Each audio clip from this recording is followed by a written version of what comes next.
Assalamualaikum guys, kembali lagi di channel Cahaya Rizka. Pagi ini kita mau memasak nasi goreng ala Tiara. Nah, bahan-bahannya adalah nasi, lalu ada telur, ada bakso yang sudah dipotong-potong, ada kecap dan ada saus sedikit aja. Lalu kita mulai memasak ya. Nah, ini ada Tiara. Dan kita akan memasak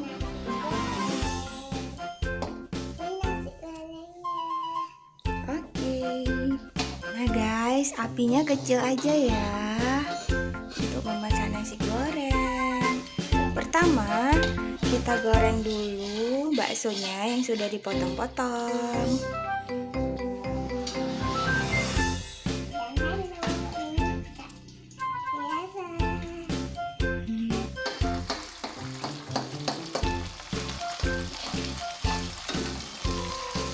Nah, semuanya diaduk ya guys. Karena aduk-aduk nasi gorengnya. Oh, itu apa yang putih-putih? Luputan ini nasi goreng.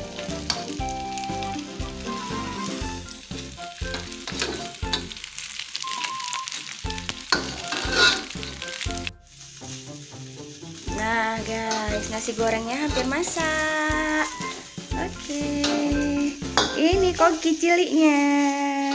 Dan coba kalian lihat ini. Coba lihat. Nah, sudah hampir masak guys. Nasi goreng ala Tiara.